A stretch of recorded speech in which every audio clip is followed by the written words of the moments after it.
ଅଛି ସେଇ ବିଷୟରେ ଜାଣିବା ହେଲା। ଆମ ଶରୀରର ସବୁ ଅଙ୍ଗ ପ୍ରତ୍ୟଙ୍ଗ ଅଛି ଜାଣିଛ ନା ନାହିଁ? ଜାଣିଛ? ହଉ ତାହେଲେ ମୁଁ ପଚାରିବି ତମେ ମାନେ ସବୁ କହିବ ହେଲା। ମୁଣ୍ଡ କୋଉଟା ଦେଖେଇଲ? ମୁଣ୍ଡ ଆଖି କୋଉଟା? ଆମର କେତୁଟା ଆଖି ଅଛି? କାନ କାନ କୋଉଟା? ପାଟି ପାଟି କୋଉଠି ଆଗ ଦେଖାଅ? ପାଟି କୋଉଟା? ଦାନ୍ତ ଜିଭ ଆଉ ବେକ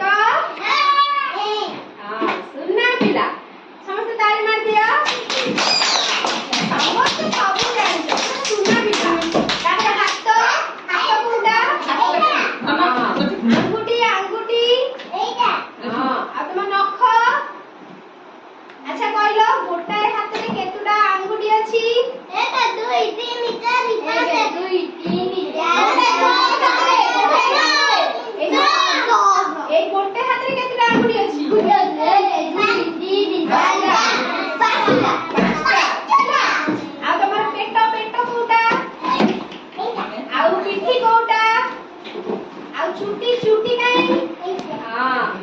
ଆଉ ଗାଲ ଗାଲ କାଇଁ? ଗୋଡ ଗୋଡ ଗୋଡ କାଇଁ?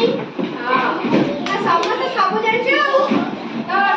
ତମେ ମାନେ ସବୁ ଜାଣିଥିବ ଯେ ଆମର ଯୋଉ ଅଙ୍ଗ ପ୍ରତ୍ୟଙ୍ଗ ଅଛି ସେ ସବୁ କାମ କରୁଛି ନା ନାଇଁ? ଆଖିରେ ଆମେ କଣ କରୁଛେ? କଣ କରୁଛେ ଆଖିରେ? ଦେଖୁଛେ। ଆଉ କାନରେ କଣ କରୁଛେ?